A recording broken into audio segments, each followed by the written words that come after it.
Good morning, everybody. So beginning of our Dharma class, without reciting the verses, first we all together take a refuge to the Buddha, Dharma, and Sangha until we arrive the enlightened state, until we achieve the Buddhahood.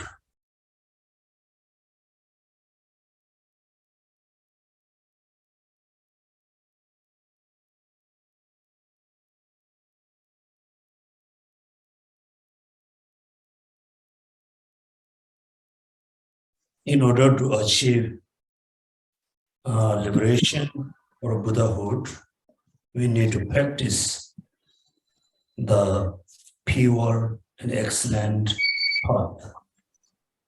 Therefore, second, we need to generate renunciation and bodhicitta. First, everybody cultivate the renunciation, the mind seriously want to free from the samsara.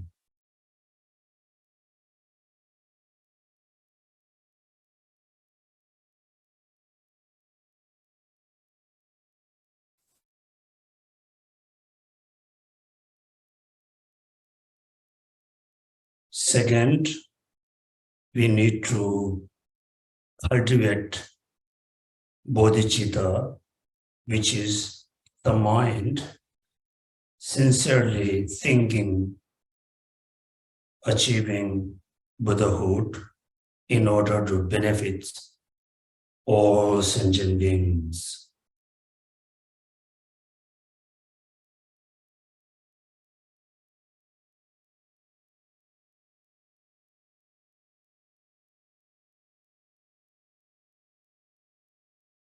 In order to achieve Buddhahood, but then we need to realize emptiness,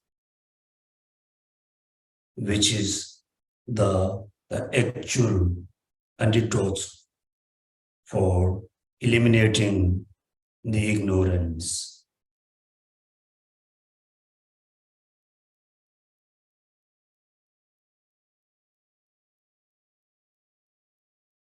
Based on taking refuge, cultivating renunciation, bodhicitta, meditating on emptiness. So we will start our class today, this morning. The last Sunday, so we discuss how we can be free from the suffering and sorrow, how we can cultivate the pure path, how we can achieve liberation, liberate from the sorrow, samsara, and sufferings. Then the Buddha taught to the monks, there's only one single way for achieving liberation, overcoming sorrow and cause of sorrow, achieving the excellent path, which is the mindfulness. The mindfulness. The mindfulness is like a foundation. Therefore, as the Buddha said at the beginning, there are 4 types of mindfulness. The mindfulness on the physical body, mindfulness on feeling, the mindfulness on mind, the mindfulness on object of the mind, the mind's objects. So everybody must remember what are the mindfulness, what are the 4 types of mindfulness, which is foundation.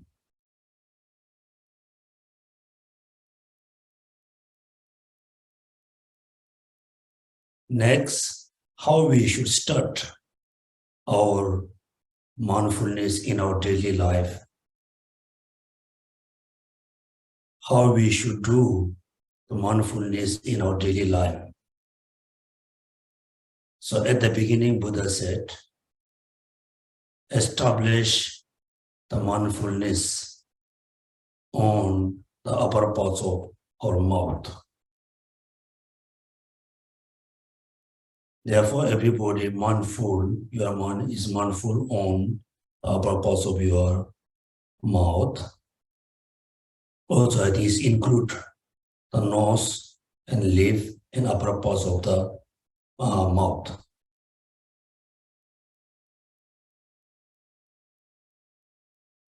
And also, we need to be seated. We need to sit very comfortably, which position you are comfortable. The sitting comfortably is very important. Sit comfortably, establish your mindfulness on the upper parts of your mouth. And you should not to close your mouth. You must slightly open your mouth and focus on upper parts of the mouth. Then you need to aware the breath going in and out and in. First, mindful on your breath going in and out.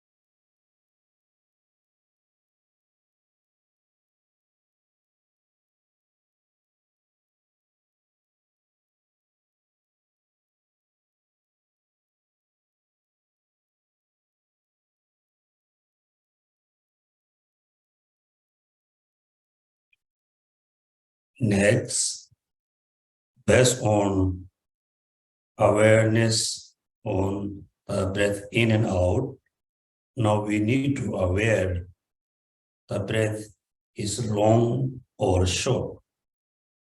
First, everybody breathe in and out shortly and need to aware that my breath is short, going in and going out.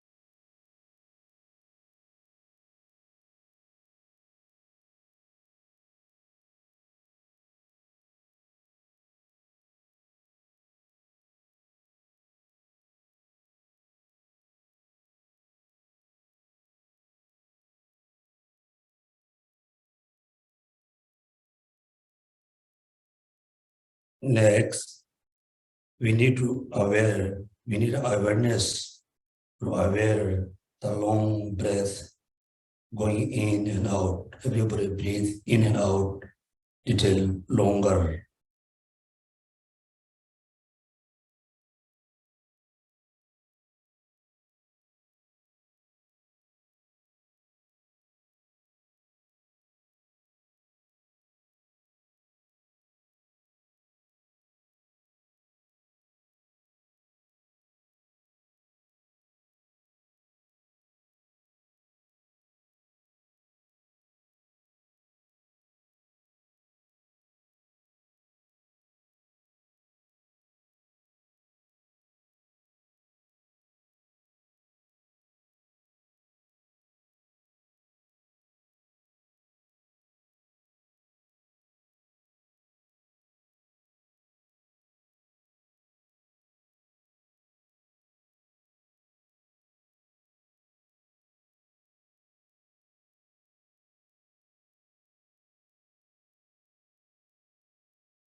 Next, you need to feel the feeling. You need to breathe with the feeling.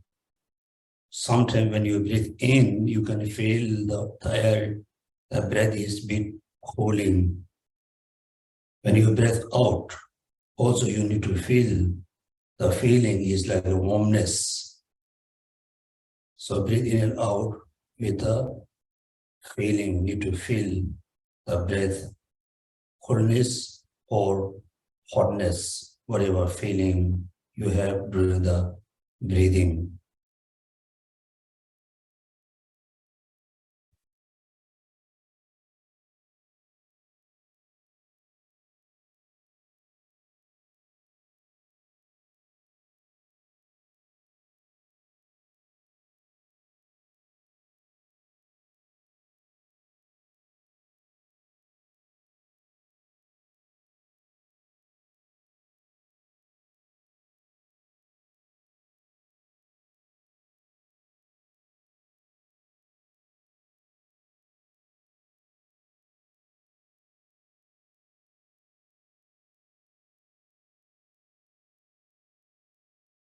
Okay, here I think we all have a same experience.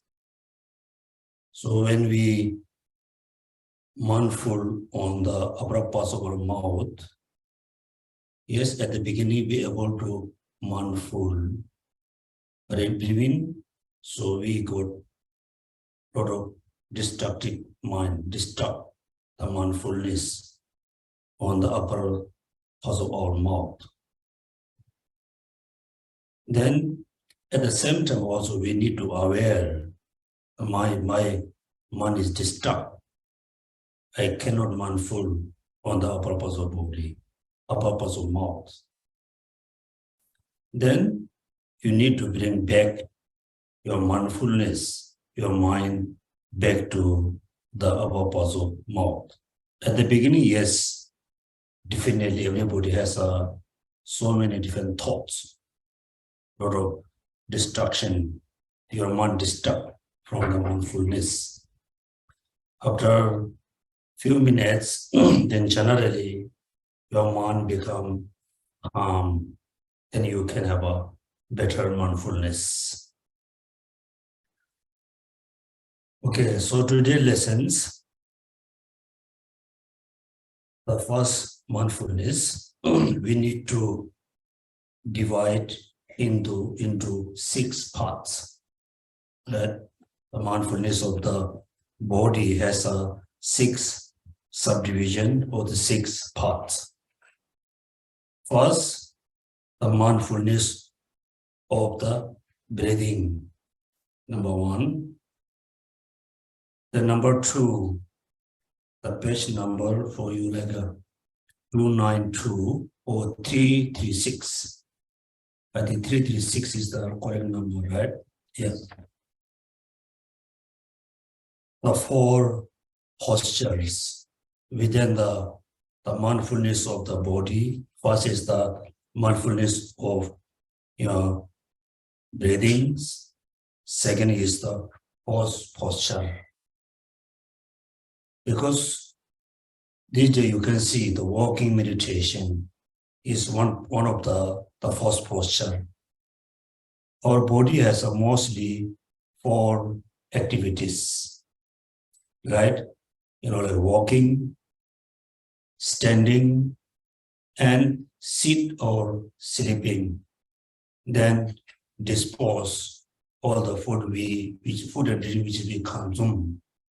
That means first posture means the 4 most important body actions. As a summary here, again a monk when walking knows that he is walking. When standing, knows that he is standing. When sitting, knows that he is sitting. When lying down, knows that he is lying down. In whatever way his body is disposed, he knows that he is, that is how it is. So it's a very common question many people ask. I cannot do mindfulness because I cannot focus on one action, one activity. What should I do?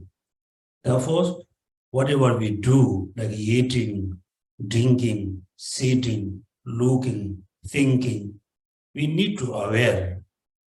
We need awareness. For example, right now, many of you in the TBC, you must think right now I am sitting in TBC. I am listening the teaching.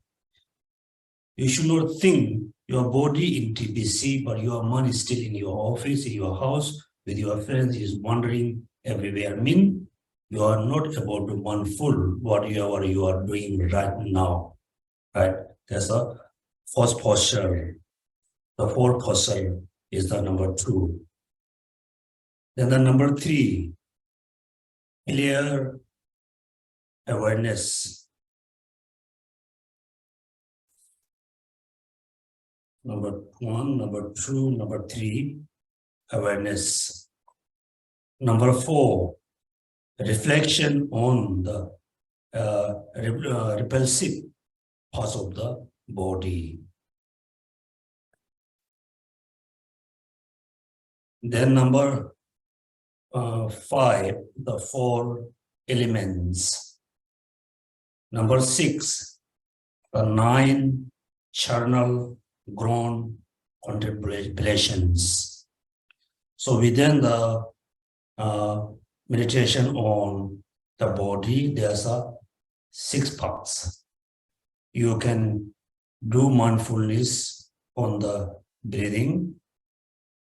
You can do mindfulness on the 4 posture, where you are walking, sitting, sleeping, disposing time, you need to be aware. Particularly, for example, everybody consumes, we eat and drinks, everybody need to dispose the human waste. So when we sit on the toilet bowl, so when we really aware the tasty food and drink which we consume is become, very nasty things. If we realize whatever we drink and eat at the end is become the human waste, then it teaches us should not have a strong attachment to eat expensive food, expensive drink. We need to eat. We must have a food to drink, eat. We must have like a water or liquid for drink, which is able to sustain our body. We should not have a too strong attachment. First posture, right? Then awareness yes, the monks, for example, when we do meditation, mindfulness or walking, when you are walking, we need to mindful, I am walking. Awareness you need to aware, right now I am walking. Right now I am drinking. Right now I am eating. Also, if you go more detail in the eating and drinking, so when you are eating like a noodle, you need to aware, now I'm holding a chopstick, then holding the noodle, leaving up, putting my mouth. Now I am chewing the food. Now I am swallowing the food. But at the same time, also you need to aware the taste of the food, the fragrance of the food. Then also, if you go more details, then you need to remember how many times, you really chew the food. How many times you really, take the noodle from the bowl and put in the mouth. The first posture.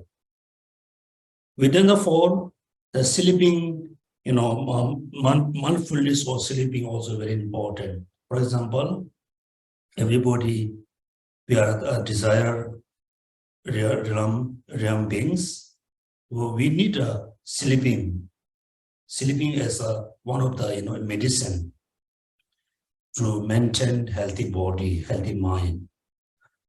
So most of us, when we feel so tired, we just immediately put our head on the pillow, and before we fall asleep, so we have a lot of thoughts, then we sleep with a lot of thoughts, mostly negative thoughts.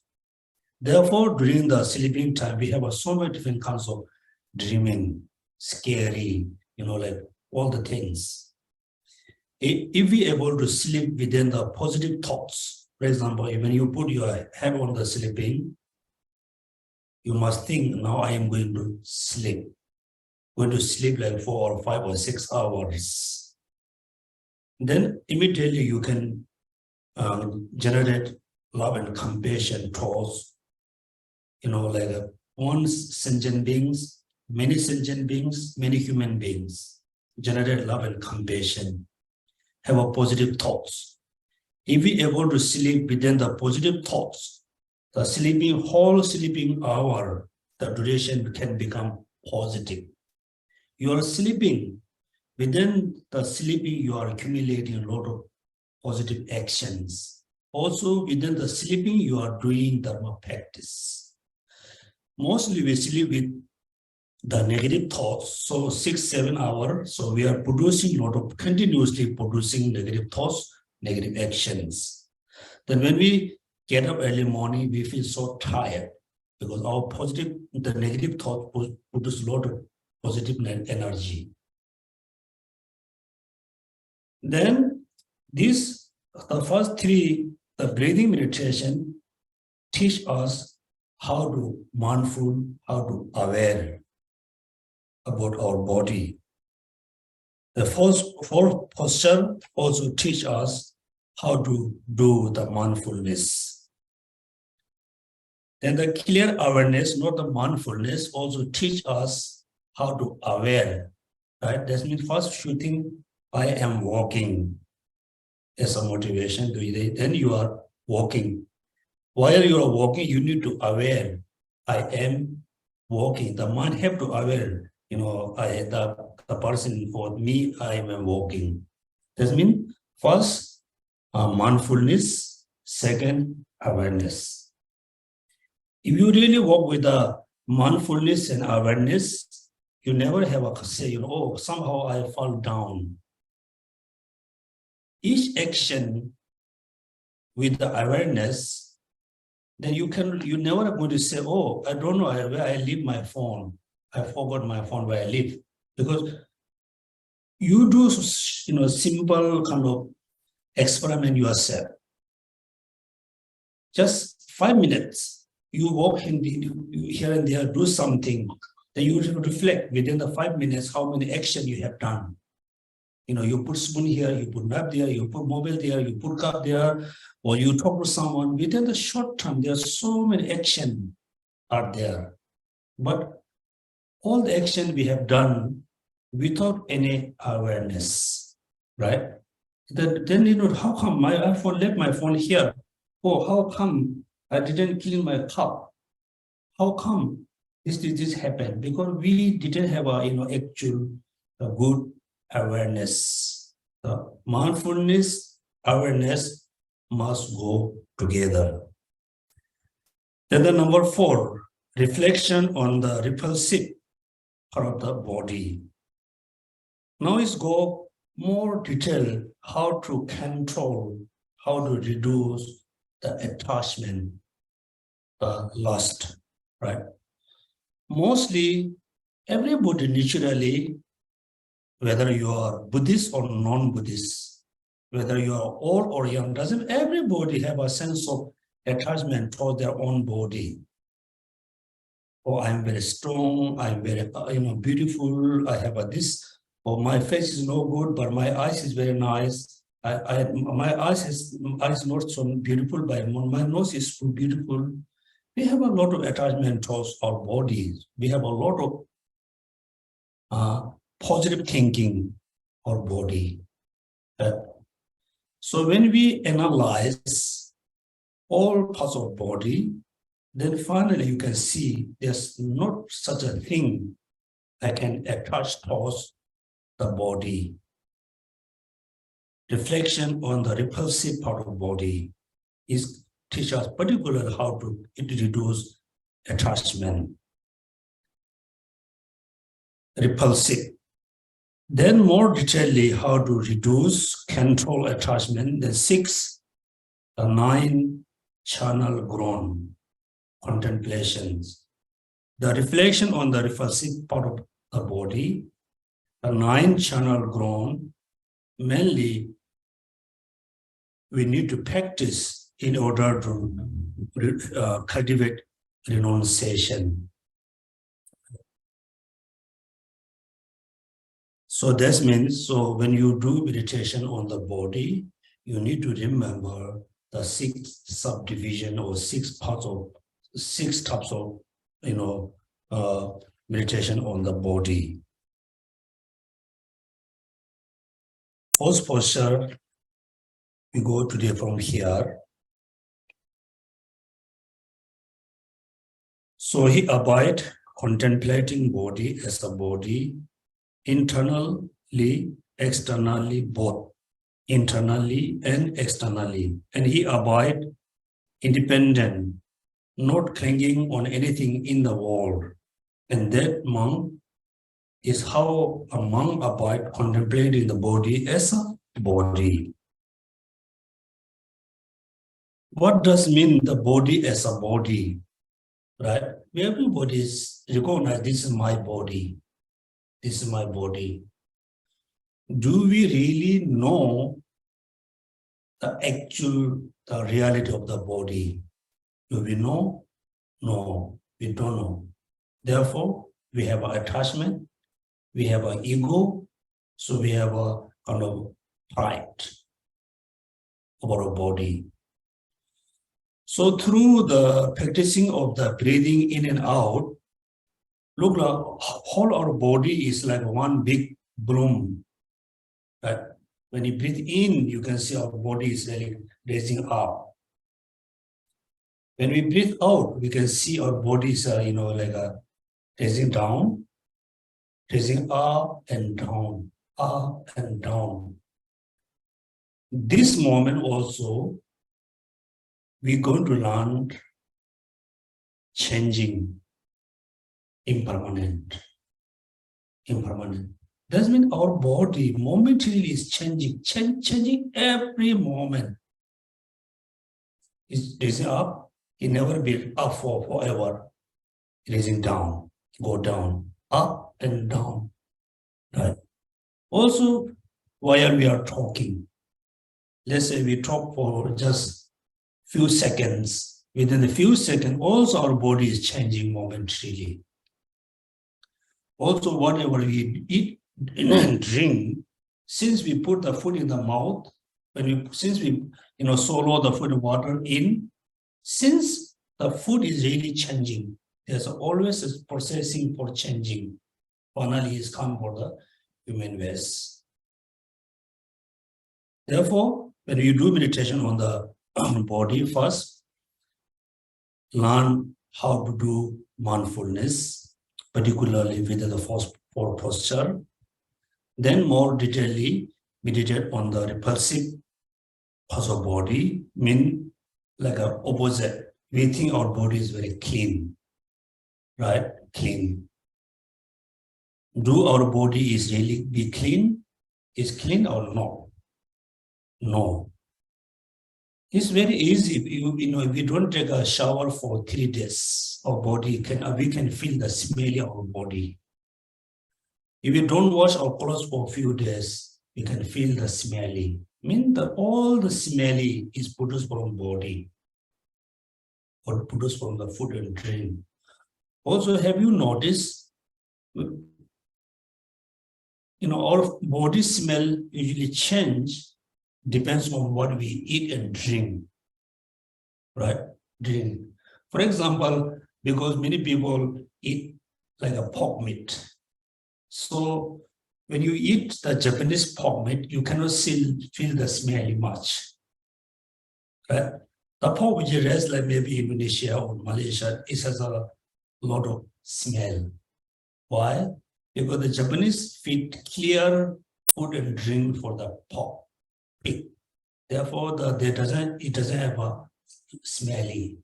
That means our body smell can change what we eat and drink. So it's an impermanence, changing it, teach us impermanent, teach us the opposite of our body, what we believe. We believe our body is very clean, is not. Also, we believe my body is very strong, is not. Then the 9-channel ground is more precise about the reality of the body. Then the 4 elements. So what about our body? Our body is, let's say, piece of the phenomena, piece of, just simple phenomena is change, depends on the 4 elements. 4 elements. For example, if you drink a lot of cold water, yes, you have a sickness. A lot of hot water, you have a problem.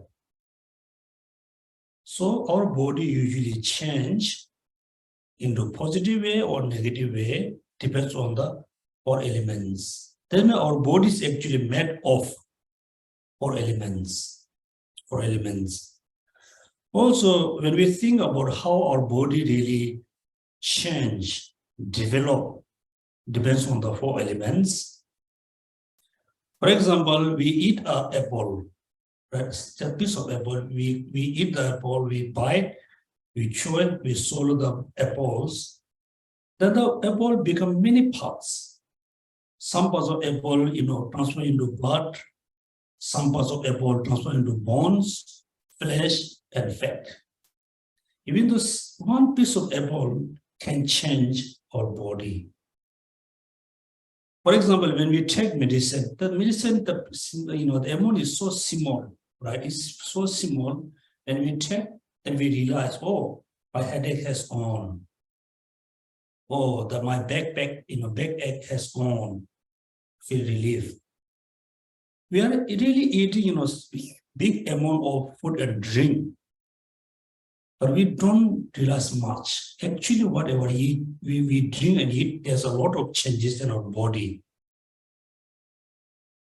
The 4 elements mean that our body is just made of 4 elements. Our body is totally, opposite what we believe. Now the number 6, the 9-channel ground completion. Again, a monk, as if he were where he were to see corpse thrown aside in the channel ground. 1, 2, or 3 days died, bolted, disclosure, festering, compress the body with their thinking. The body is of the same nature. It will become like that. It is not except from that fact.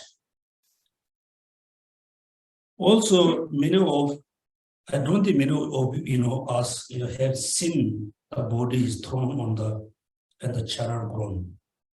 In India, particularly when you visit the Ganges River, every morning you can see there's hundreds of body, bring all parts of India, do the cremation. When you really observe during the cremation, most of the time the body burn half, then throw in the water, throw everywhere. Very easy to see our body doesn't have a very particular essence to attach. In Singapore or in other parts of Europe and Asia, other parts of Europe and America, so it's very common. People, if someone pass away, people visit the family to pay respect the people who die. So you very nicely, they put the body in the coffin with a very nice makeup, dress and dress nicely. That time, how do you feel? Do you feel I really meet the person? No, right? You can see, oh, quite scary. Why are we really scared about the body? A person head, hair, nose, tongue, heart, lung, everything same, exactly same before the person pass away. Right? Same. Why are we scared about the body? That moment, actually we realize the reality of the body. Before, we have a lot of misunderstanding, confusion about the body. Because right now we purely see the body. No moving, no talking, just, piece of bones and flesh. Then that time also, when we see the dead body, we need to realize two things. First, oh, the person died means I am impermanent. My life is impermanent. My family is impermanent. My things are impermanent. Is anytime, any day, anytime is can go. Impermanent. Second, right now I have a strong attachment of my body. I have a very strong attachment for someone's body. Actually, my body, their body, all bodies are like this on the coffin. Still, when we put the body in the coffin with a heavy makeup, dress up nicely, still we can see it's quite nice. They just imagine we take off the body from the coffin, put on the ground for a few days. You visit once more to see the body. Now the body color has changed. It will be swollen, then all the blood things coming from different parts of body, also a lot of smelly.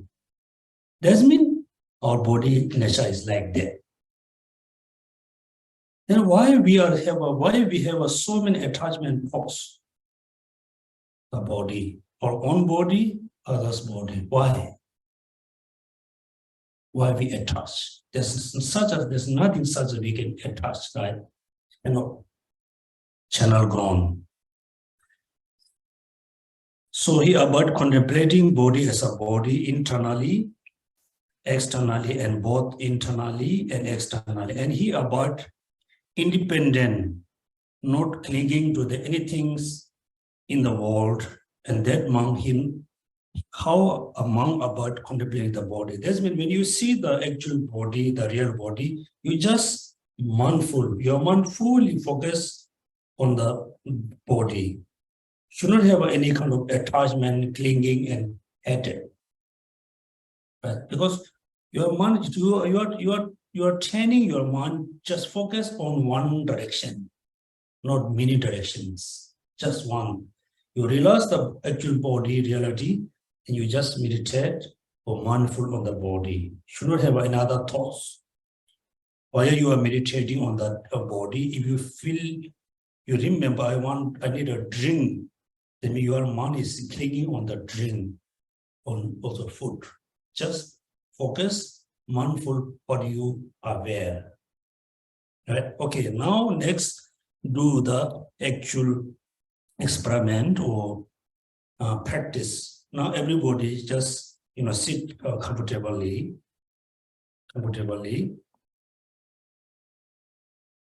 First, we do experiment or training for posture. Right now, everybody I think sit on somewhere, sit on the chair or on the ground. Just mindful your sitting position.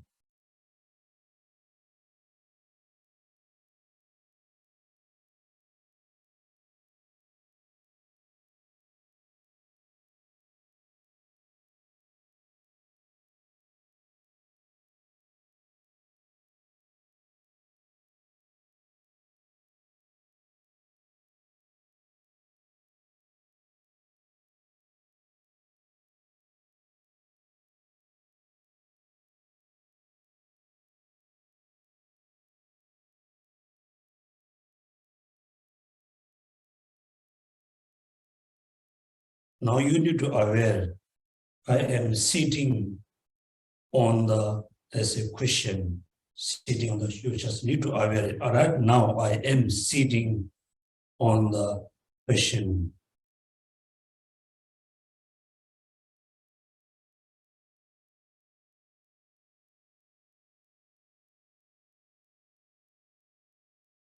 Just aware your sitting posture.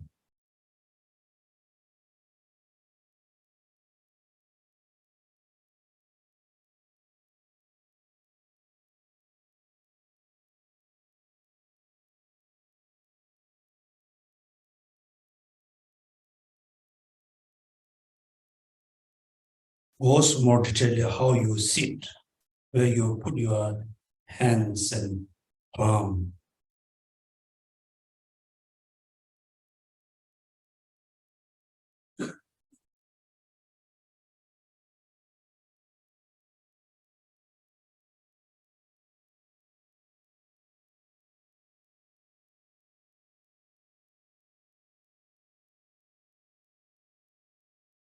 Then next, standing, walking, the dispose is same thing.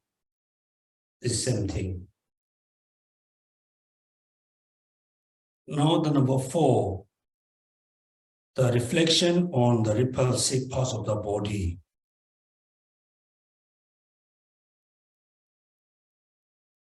You do the very quick scan your body from the feet to the top of the head,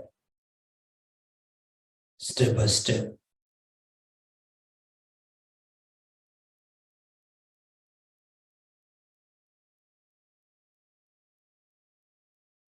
Also scan down from top to the feet.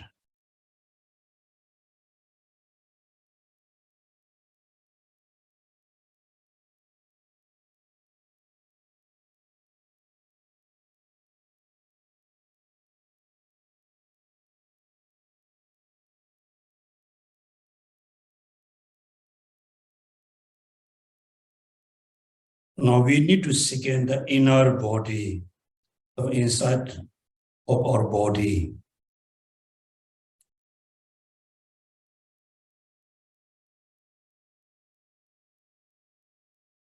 There's a head, hairs,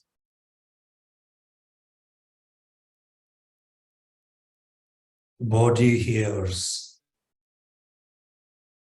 nail, teeth,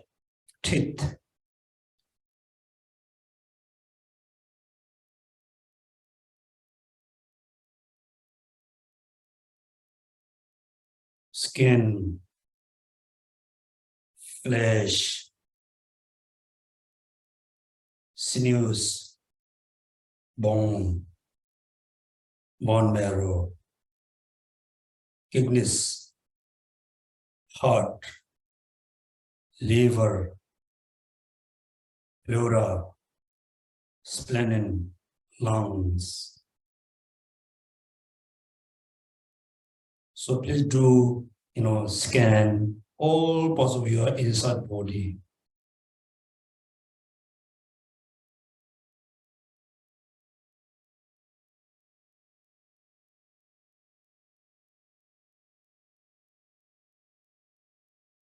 More precisely, we reflect the head inside.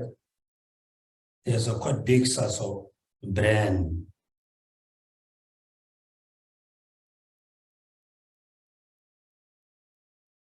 Open the head, see the brain. There's nothing we can attach. There's nothing we can have a sense of pride and ego. When you peel the skin of your head on the face, you can see the blood and bone. Open the head total into 2 parts. Nothing. Come down around the lungs and heart. Look at the lungs, just full of oxygen, raising up and down, up and down, up and down. The heart just pumping the blood.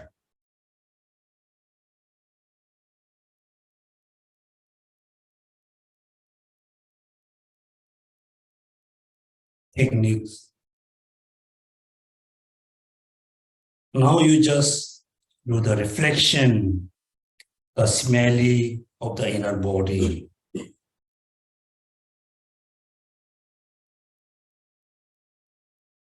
Is very smelly. Reflect more about the lower parts of, body.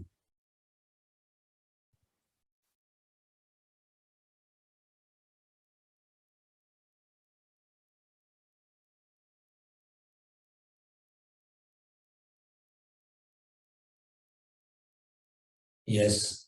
So when we scan from feet to head, head to feet, externally, when we scan all parts of the body, there's not such a thing.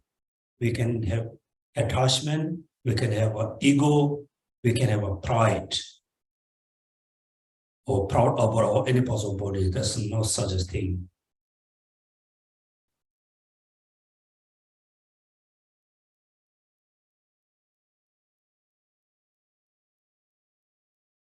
So the number 4 is teaching us the opposite of the reality of our body. What we believe or the reality of the body.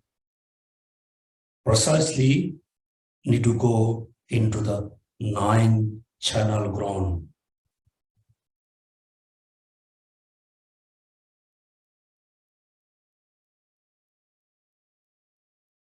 Number 8, within the number 6, number 8, again, a monk, if he were to see the corpse in the channel ground, thrown aside, eaten by crows, hawk, or vultures, dogs, or jackals, or various other creatures, compress this body, what they thinking the body is for the name, nature will become like that. It is not except from the fact. So imagine, we really attach for someone, mean the body is, thrown on the ground, eaten by all, different kinds of creature. How do you feel? At the same time, my body, which I'm really attached, will be like that.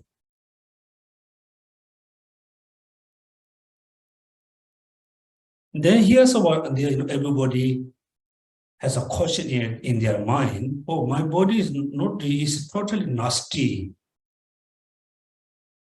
There's not such a beautiful thing any part of the body. Then I don't need to take care of my body.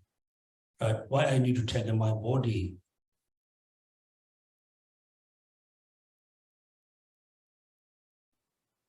Why I need to take care of my body? That means we need to take care of our body. We need to take care of our health without attachment. Without attachment. Here we mix up two together, attachment and taking care. Taking care and attachment. Somehow we need this body in order to practice the Dharma. Also, we need this body in order to take care of yourself, you take care of others. So we need healthy body. It doesn't mean we must have a strong attachment towards this body. At the same time, right, as a lay person, you have a family. You have a brother, you have a sister, you have a children, you have, a lot of siblings. Also, we must take care of them as much as we can, we should not have an attachment towards them. Attachment. But we must have a pure love, not attachment. Pure compassion, not attachment. If we care them based on attachment, then we cannot have a ultimate kind of satisfaction. We never ever going to have a satisfaction taking care of them. So one reason. Reason number two, when we have an attachment towards our relatives, brother or sister or children, whatever, friends, when the person pass away, the sorrow and sadness we need to carry for many years. Many years. That means us, we're going to torture by all the negative attachment, hatred, anger, disappointment for many, many years. The person who passed away, the person who has gone, they already has gone, the person, take a rebirth somewhere. But we got, a lot of tortures for a long time. Therefore, attachment, no good. No need. You should not have attachment. Without attachment, we need to be able to take care of our body. We need to take care of our life. So, for as a homework, all of you do more precise, study about the reflection on the repulsive parts of body and the 9 channel ground. The feeling is also only 2 parts: the contemplation of the feeling and the inside the feeling. The mind also, contemplation of the mind, the inside the mind. Now we do, a little bit kind of study about the feeling. Page number 298 or 339 is 339. Contemplation of the feeling, and how does a monk abide contemplating feeling as a feeling. Here, a monk feeling as a pleasant feeling knows that he feels a pleasant feeling. Feeling as a painful feeling, he knows that he feels a painful feeling. Feeling a feeling that is neither painful nor pleasant, he knows that he feels a feeling that is neither painful nor pleasant feeling. A pleasant sensual feeling knows that he is feeling the sensual feeling. Feeling a pleasant non-sensual feeling, he knows that he feels a pleasant non-sensual feeling. Feeling a painful sensual feeling, feeling a painful non-sensual feeling. Okay, right now, so we do the pleasant and mindfulness on pleasant and unpleasant feeling. Then after the pleasant feeling, you need to aware what kind of thoughts we will have usually. Now everybody just imagine you are the area which you really most your favorite place. You reach to your favorite place whichever you like. Imagine you reach to your favorite place. That time, the pleasant feeling arise continuously. Then we say, I'm so happy because the pleasant feeling is arising. When you say, I'm so happy, when you are talking about the environment, for you is one of the beautiful places. Then you got so strong attachment, your mind is totally attached with the beautiful place. Need to aware the pleasant feeling. pleasant feeling give arise attachment, clinging.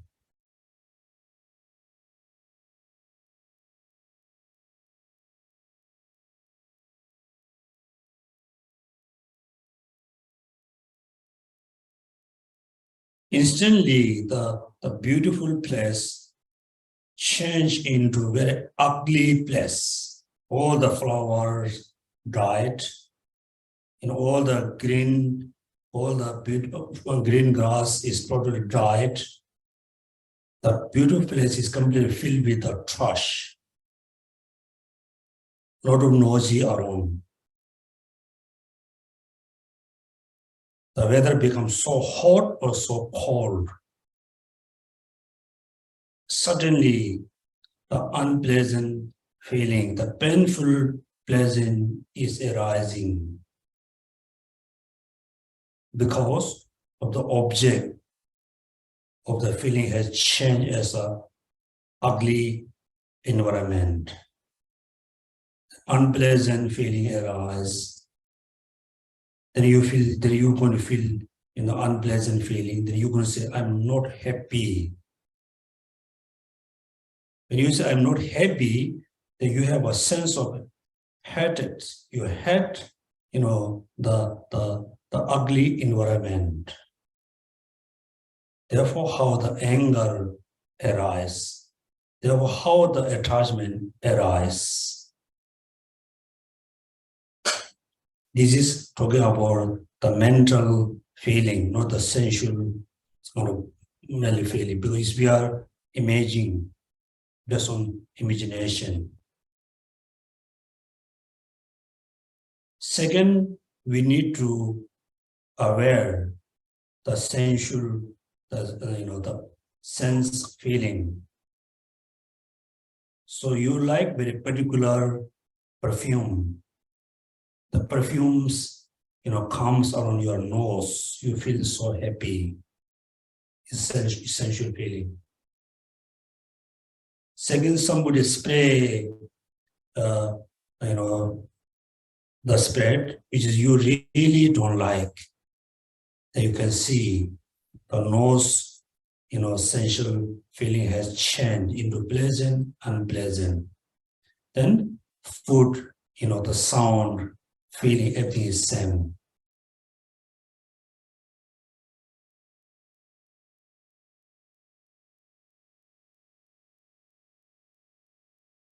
Feeling. Next, contemplation on the mind. So insight of the feeling. So he avoids contemplating feeling as a feeling internally. He avoids contemplating the feeling as feeling internally. He avoids contemplating the arising phenomena in the feeling, vanishing phenomena, and both arising and vanishing phenomena in the feeling. Or else, mindfulness that there is a feeling is present to him just to extend the necessary for knowledge and awareness.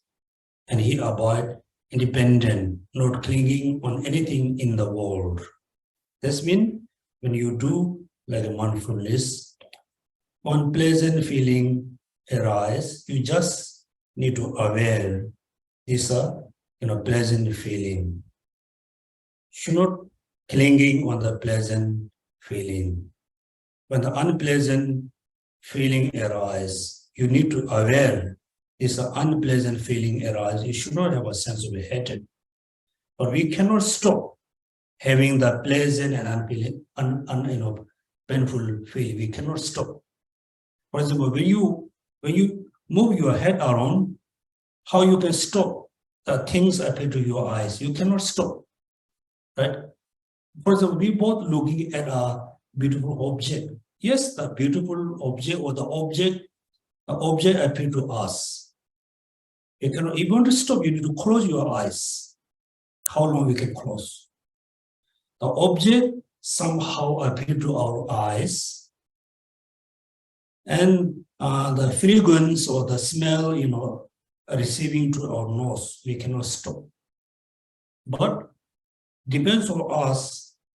We can have a perception the object as a beautiful or object is ugly is in our hands. Right? Until now, most of the time, whatever comes of the physical thing appear to us, we have a perception, oh, the thing is so beautiful, the environment is so beautiful, the person is so beautiful, right? We have the perception. Then we have attachment.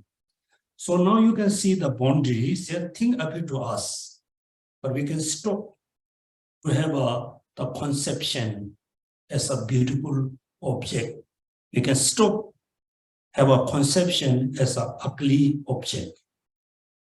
So when we get angry with someone, when we see the person, we get angry, right? We get angry, we become very unhappy. Because when the person appears to us, immediately we remember the negative kinds of feature of the person. Also, immediately we have a negative concept of the person. For example, yesterday, we have a strong argument with someone. We have a, physically fighting with someone is done yesterday. And the person see today, when we see the person today, the person who has a fight yesterday, the person no more today. But we have a mistake. We thought this morning when I see the person who we have a fighting yesterday, we thought they are same. We forgot it's a momentarily changing. Then why we get angry? There's two causes. One, we remember the yesterday memory, arise again, then we get angry. Also, immediately we thought, oh, he or she is a very bad person. We have an argument, I have a fighting with. Then there's a conception. Due to the one, because can be caused by the memory or remembering, or caused by your perception.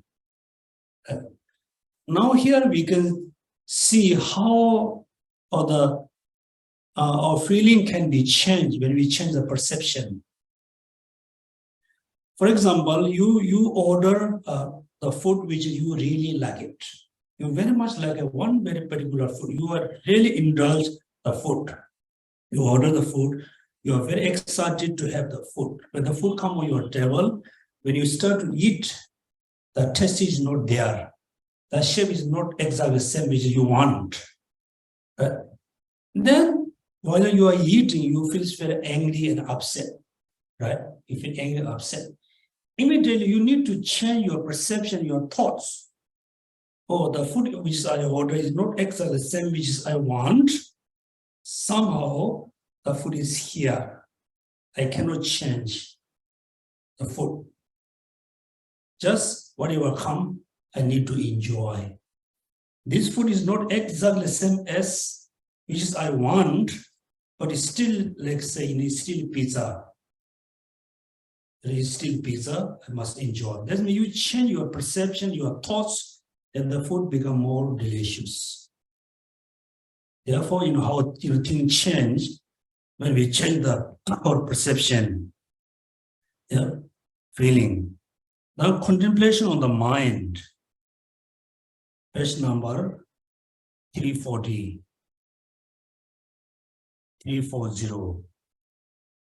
Contemplation on the mind and how monks does as a monk abide, contemplating mind as a mind. Here, a monk knows a lustful mind as a lustful mind, free from the lust as free from the lust. Hating mind as a hating, a mind free from the head as a free from the head. A deluded mind as a deluded, undeluded mind as a undeluded, as a contract mind as a contracted, distracted mind as a distracted mind. A developed mind as a developed mind, undeveloped mind as undeveloped mind. Suppresses mind as a suppresses, and unsuppressed mind as a unsuppressed. Concentrated mind as a concentrated mind, and unconcentrated mind as unconcentrated mind. Liberated mind as a liberated and unliberated mind as unliberated minds. Now we need to do contemplation of mindfulness on our minds. Right now, everybody just need to aware, the state or the status of your minds, whatever minds you have. Need to aware.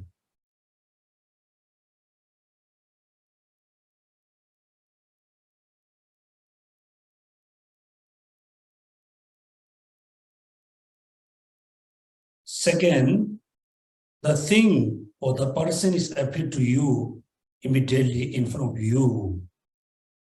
You very much like the things, you very much like the environment, you very much like the person. The things, whatever you very much like, is just, immediately appear to you.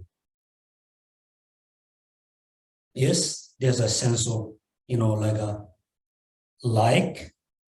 sense of happiness, sense of, kind of clinging, or sense of attachment. All kinds of mind is there. Then you need to realize my mind is, diluted by clinging, attachment. You need to aware.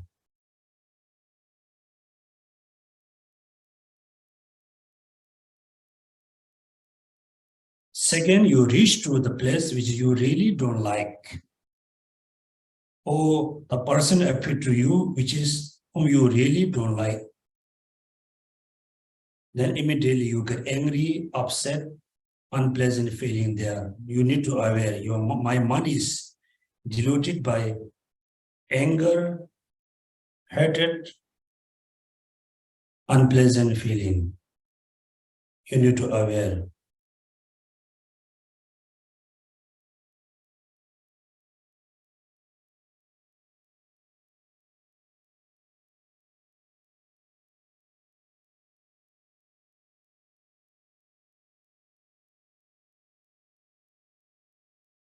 Okay, contemplation on the mind. Most thing, the anger is already arise within our mind, or we don't realize. Then the anger becomes very strong, becomes so strong, then we are aware most time. Therefore, we need to learn at the beginning or at the starting point of the anger or attachment or hatred or clinging, whatever. We need to aware at the beginning. When we aware the anger is arising, you just need to aware the mindful the anger is arising. Then immediately you can stop arousing the anger, arousing the attachment. When we realize I'm so angry, when you realize that moment, the anger becomes so strong, not easy to reduce, not easy to minimize. Therefore, when we have a good awareness of our mind, we will aware beginning of the arousing anger and attachment, very easy to control. Means, for example, if we wash our clothes every 2-3 days, you can wash very quickly, wash cleanly, very easy to wash. If you wash your clothes, every month, it takes time, cannot be so clean, not easy to wash them. Therefore, we need to learn beginning of anger, beginning of attachment, beginning of clinging. If we don't arise at the beginning, it can become so strong, we try to control, not easy at all. For example, this day, for example, many young men and women, first they have seen each other, know each other, just become a friend. Actually, since they see each other, become a friend, the attachment already arises. They already put the seeds to arise attachment and clinging. But that moment, just many people say, oh, we are just friends. they also really believe we are just friends. They're never aware the attachment is arising. They become friends, they become boyfriend, girlfriend. Then now they realize, oh, the attachment is so strong. When they want to separate, not easy, because the attachment, clinging becomes so strong. If we could, able to recognize at the beginning, then there's no attachment, no anger, no crying, no fighting, no argument. That means, we are quite already free from the hub of the samsara, right? Samsara. But it's for us, even though it's not too late, free from this thing. Therefore, at the beginning, we need to realize, therefore, he said here, Buddha said, the monk knows as a lustful mind as a lustful mind. Also, the monks know the mind free from lust as a free from lust. Then insight.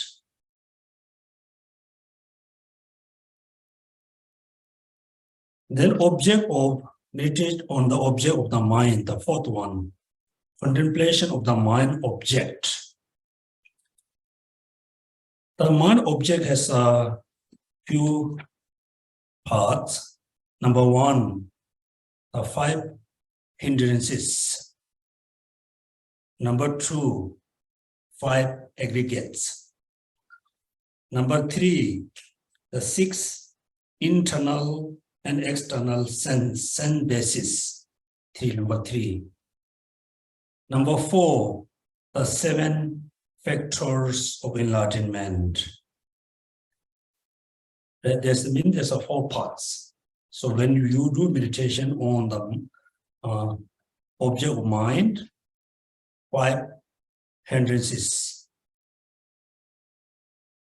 Number 2, 5 aggregates. Number 3, the sense basis. Number 4, the 7 factor of enlightenment.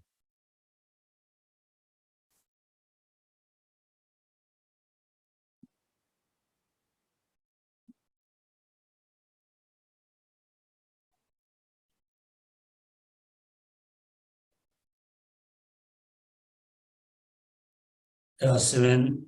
Then object of the mindfulness, number 5, the 4 noble truths. It's an extensive explanation. 4 noble truth. The last, there's I think it's good to read today.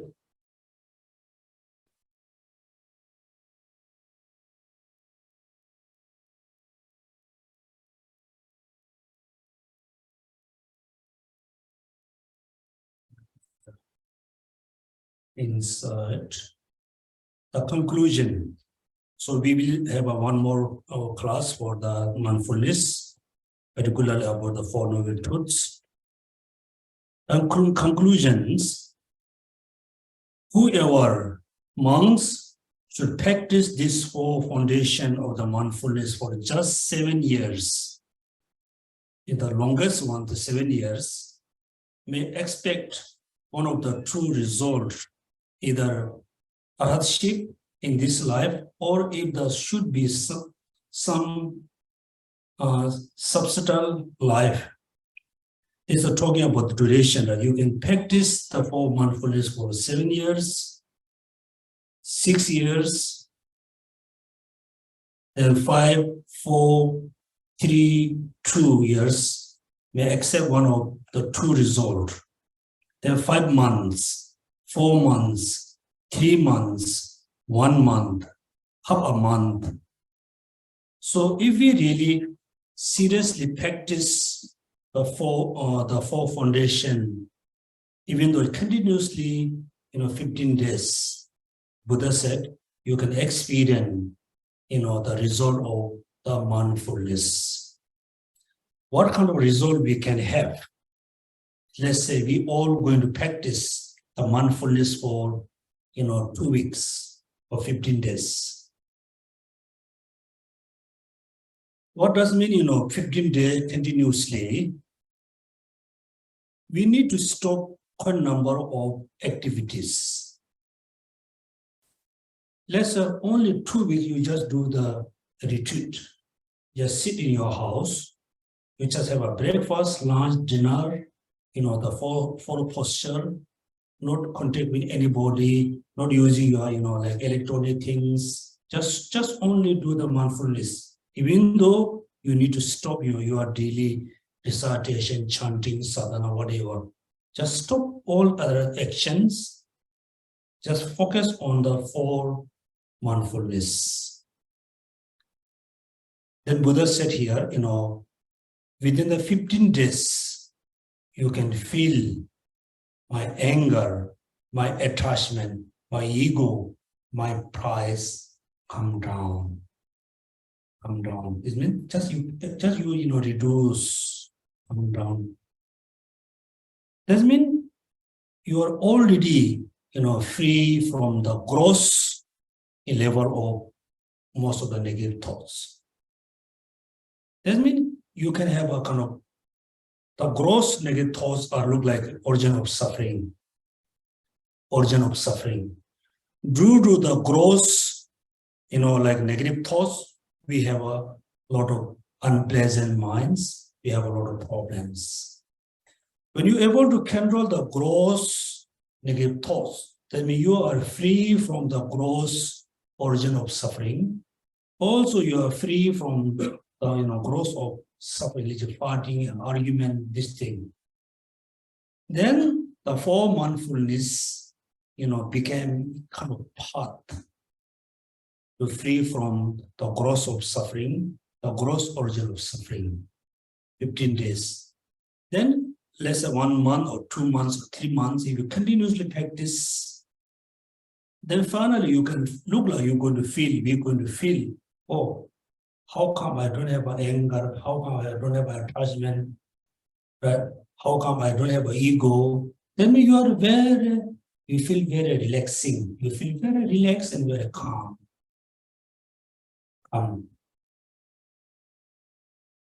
That means you are controlling the gross ones of all the negative thoughts.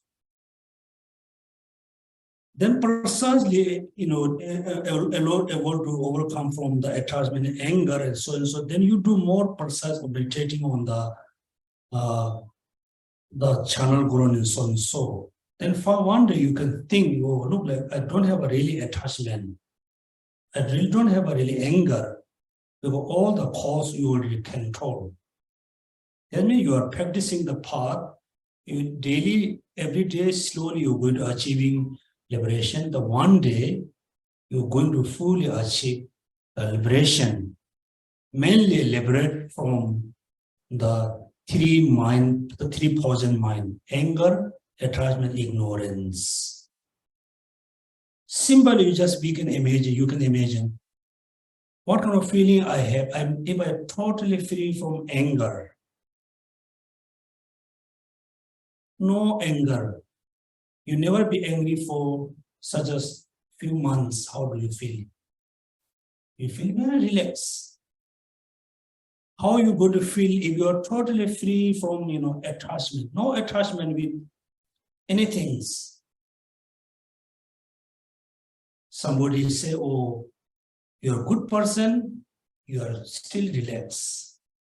Be relaxed. Somebody say, oh, you are a very bad person, still you can be relaxed. Somebody, criticize about you, still you can be relaxed because you don't have anger. You're not going to be angry. Just imagine, right? Therefore, precisely we will discuss about the rest of the object of meditation and the 7 factor and the particularly 4 noble truths. For next Sunday, we're going to have a fish liberation, right? Fish liberation. So we cancel the class because if we cancel the class, not many people, I think quite a number of people able to attend the fish liberation. So last, I think this week we have an interview about the fish liberation or liberation, animal liberation. Actually, it is a very important practice to liberate sentient beings, liberate animal, liberate fish. Fish is part of the liberation, right? So we need to know the concept or the term liberation. Based on the Buddha teaching, we said, give a life. Give a life means the person or the animal going to be killed very soon, within a few hours, within a few days, we notice, the living being going to be killed. If we, give our money to the owner and relieve, the human being or animal, then we are giving another life. We say, giving a life. Number one. Number two, when you see in the Mahayana practice, great compassion is as a sixth. Remember, great compassion. Great compassion is nourishing the bodhicitta as a soil and water. And great compassion is look like the ripen the fruits. A great compassion is very important at the beginning, very important during the practicing of the Mahayana path, very important after achieving Buddhahood. So great compassion is the sixth, bodhicitta. Then bodhicitta, we need to practice with the 6 perfections, right? 6 perfection. First is practicing 6 perfection of the generosity. Be generous. Mean there are 3 types of practicing generosity. Practicing generosity has 3 types. What? Normally, what we do, we be generous, giving the physical things, giving food and clothes and medicine and whatever we have. We giving the material things. Giving or generous, be generous, giving the material things. We go Zanzi Gichimba. Second, be generous, giving the dharma or giving the teaching. Also, many people say, oh, I'm a lay person, I don't have a lot of knowledge. How I can give, how I can practice, giving the teaching. You are a lay person, you always living with your family, your brother, your sister, your children, your friends, your co-worker. Also, you can give very nice advice. If there's a family problem, you give advice, idea with a pure motivation. It's part of giving teaching. But we must know when we should give the advice. We know the person has a problem, but we still need to know, oh, the person is quite happy to, hearing your advice. Without knowing, you just start to give advice, the person becomes more worsened. Need to know, oh, the person needs my advice. Sometimes person is very strange. They need advice, they cannot ask directly, oh, I have this problem, can you give me some advice, give me some idea? They don't want to ask. You need to know when, how long. Number 2. Number 3, within the generosity, giving our life. Or giving our life is so Gijimba. Also in the Indian tradition, they say,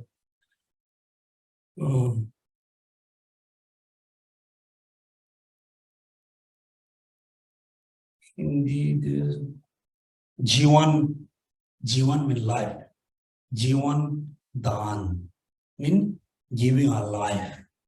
So the fish liberation or animal other liberation is actually we are giving more opportunity to survive.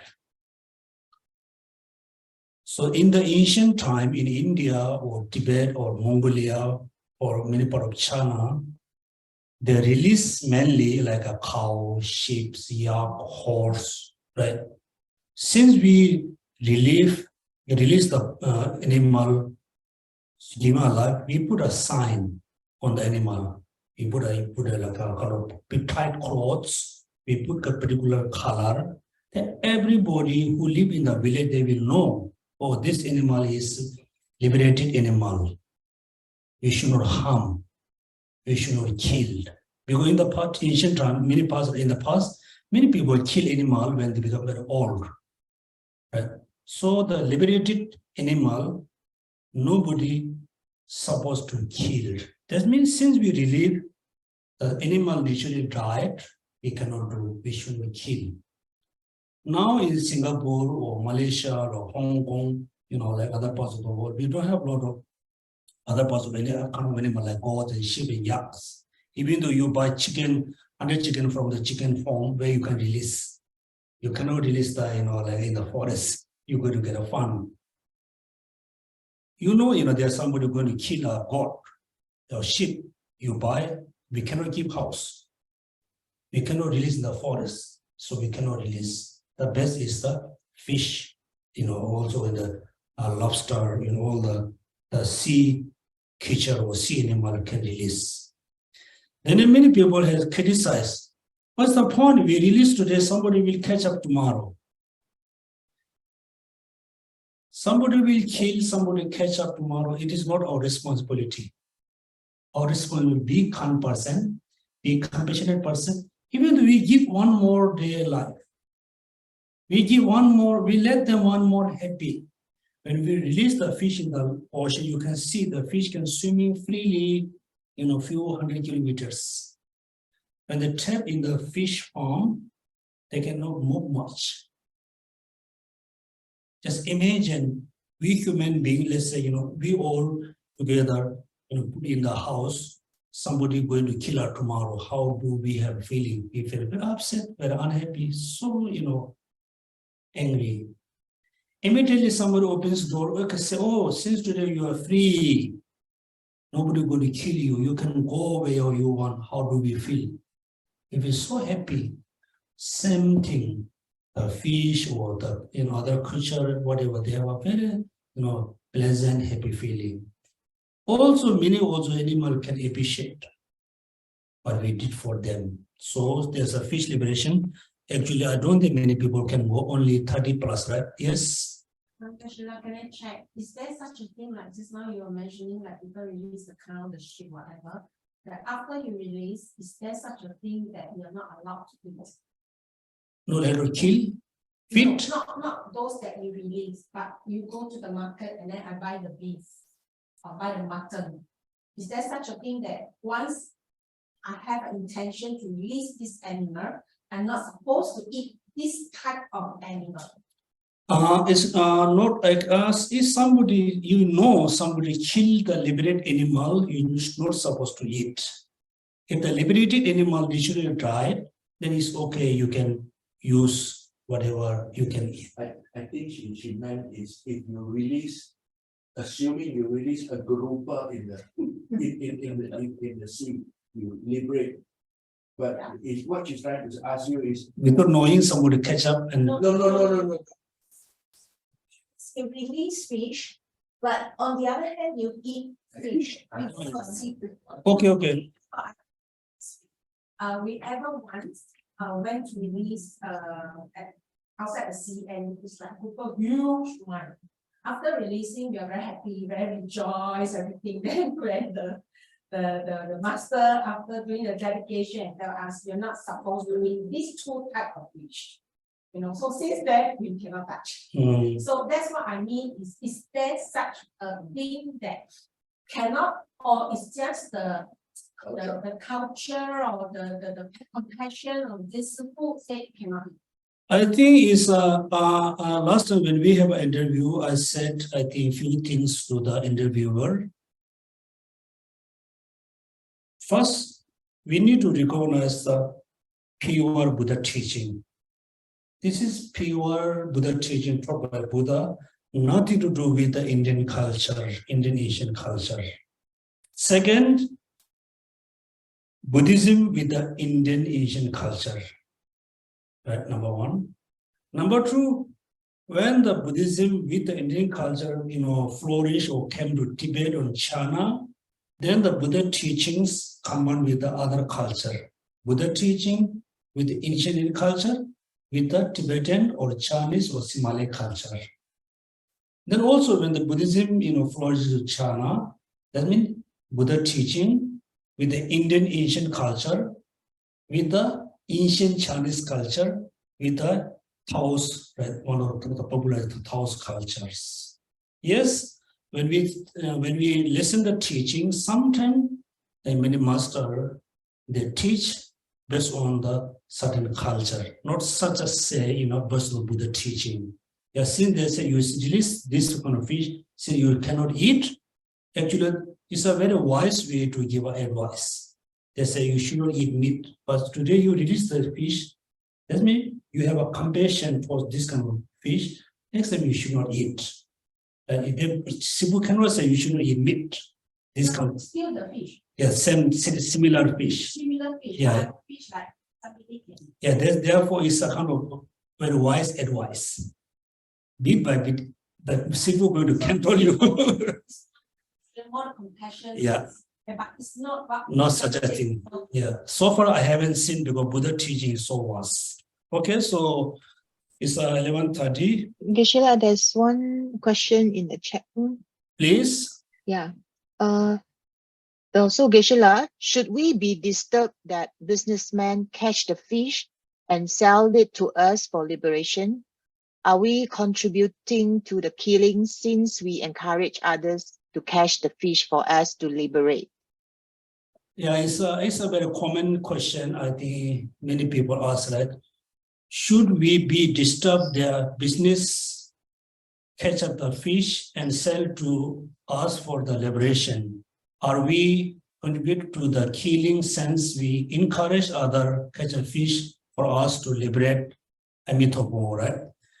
These are, I think we need to know why the fishermen catch the fish. He always go into fishing to only, catching the fish only for people come and liberate. Then we should not do the fish liberation because we already liberate 100 fish. Next day he will catch another 100. Then he or she is waiting for us to buy and relieve. The fisherman catches the fish only for sell, making money. He doesn't have a very particular intention. Oh, I go and catch a fish for fish liberation, right? Yeah, therefore, we are not really encouraging the fishing people to catch more fish. Also, if we stop, doing the fish liberation, we are not disturbing the business, that businessman who catch the fish. Even though we don't release the animal, the fish going to sell in the market, to go anywhere, not much disturbance for business. Also, we are not really encouraging the people who do the catching fish. It depends on why the person catch a fish. It depends. Okay, so thank you so much for attending the class. So we will have a fish liberation on the Sunday. Next Sunday class is be cancelled. Now we do dedication prayers. The page number here. Very simple dedication.